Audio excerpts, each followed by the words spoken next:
Loneliness. Mga idolo, welcome sa GLA Season 5 Tournament Finals Best of 3 organized by Madam Gandalang Ambag, sponsored by Just No One, God Smoker at ni Flexi Fighter, hosted by yours truly, Alfric Plays. Mga idolo, Best of 3 Finals, Lion Roar version 1, kalaban po nila ang Metro Stars. Lion nandito sa may blue side, kinukumpleto ni Luffy 31, Asta, Supermon, Lash at Mr. Friendly, habang ang Metro Stars naman, ang ating defending champion, hindi magpapatalo, si Quandale Dingale, si Jazz, si Doc Zen, Natwell at si Creed.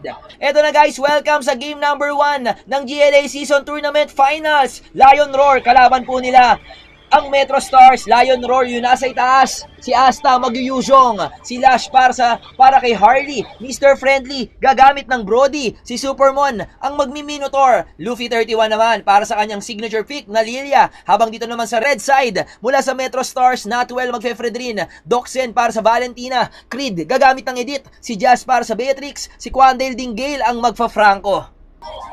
Eto na guys, huwag na natin patagalin yung game number 1. Welcome sa live stream ni Alfred Case. May red ring ginamit doon si Natwell, naagaw pa nga.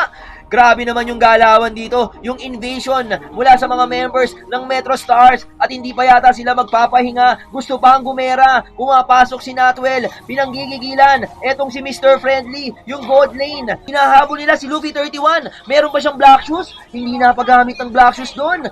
Hindi pala available yung black shoes ng Lilia. Kaya maganda yung engagement, yung kill na na-secure mula dito sa Metro Stars. Nandito na yung 4 na members ng Metro Stars. Nandito na rin yung mga tropa ng Lion, magkakaldagan, magkakabigayan. Sino ang unang tutumba? Naku, turn apart memory para kay Brody, double kill ang kanyang nakuha. Ito na yata ang hinihintay na comeback ng mga members ng Lion. Shotgun, yung Wesker ang pumunit sa buhay nung baka at mamamatay pa rin yata yung Beatrix. Oy, may hook mula sa ere, no? Binuhat na nung Edith, tapos hinuk pa ni Franco. Kaso nakatakas yung dragon na gagamitin para kay Creed. Si Creed ang mamamatay, pero sa gilid, may pumupugak-pugak, nagkaldagan, nagsipag-talunan. Wala pang New Year, pero nagtatalunan na yung mga players ng Metro Stars. Sila ang nanalo sa trade na yon. Dalawa ang natumba mula dito sa Metro Stars. Valentina is down. Same with Creed. May ipit dito yung mga members. Kung sino man, si Natwell ang mapupuruhan, ginamitan na ng ultimate mula dito sa Harley, pero may pumasok doon. Yung baka, available yung kanyang Minoan Fury, magtatalunan yata ulit. Yes, nagtalunan na nga naman, and double kill ang makukuha ni Luffy 31. Magtatakbuhan si Franco ang kanilang panggigigilan, pero umuulan ng recalls, umuulan ng TPs, nagkakaasara na magkakabilang kupunan.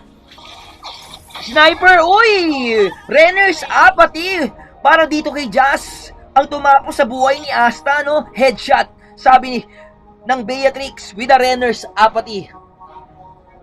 This is the first lord of the game.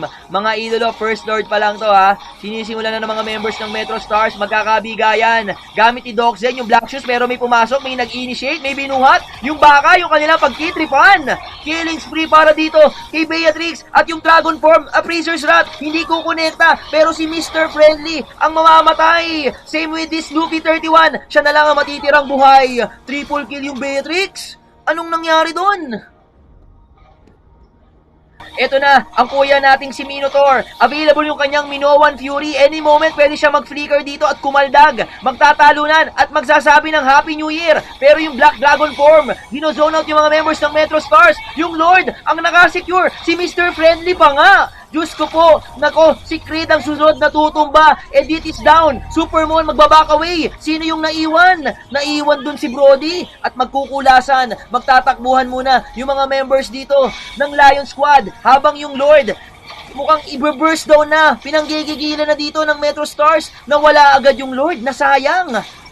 Pero yung Black Dragon Form, binigay lang na vision ni Asta para hanapin kung nasan naman gagaling yung mga members ng Metro Stars. Pero sa likod, yung baka, nagsipagtalunan yung mga members ng Metro Stars. 2 beses tumalon at yung kill, masesecure sa magkabilang koponan. 3 ang mawawala sa Metro Stars, habang 2 naman ang tutumba mula naman sa Lion Squad. Si Supermon buhay pa. Sino ang kanilang tatargetin? Yung Harley ang mawawala. Valentina lang ang natitirang buhay, pero si Beatrix gusto pang gumera, double kill. Hinahabol yung mga members mula dito sa Lion Squad, nagtatakbuhan. Yung Rat-Rat gamit ang kanyang Nibiru, sobrang kati, ang sakit. Hindi na sila maglo-lord. Yung Lilia na lang ang didepensa, yung kanyang mga Jabomba, yung kanyang mga Nota ang patutugtugin. Madepensahan itong mga minion waves sa paparating. Black Shoes na pop up na mula dito kay Lilia at hindi na magiging sapat yun. May mga minion waves pa na paparating dito sa may middle lane at mukhang tatapusin na ng mga members ng Metro Stars ang ating game number 1. Sila na yata ang makakasecure ng ating game number 1 win para sa tournament GLA Season 5 Finals. Dito lang yan, kay Alfred Place, sponsored by Just No One, Godsmoker, Flexi Fighter, syempre, organized by Madam Gandalang Ambag. Shoutout sa ating winner para sa game number 1, walang iba ang ating defending champions na Metro Stars. Ang ganda na pinakitang laban doon ha, hindi yun easy win. Mula dito sa Metro Stars ha, pinahirapan sila ng Lion Roar ha, pinakita yung mga pangil ng mga Leon. Shoutout sa mga Leon dyan sa ating comment section. Congratulations once again dito sa Metro Stars. Sila ang panalo sa ating game number 1. MVP winner si Doxen na naman.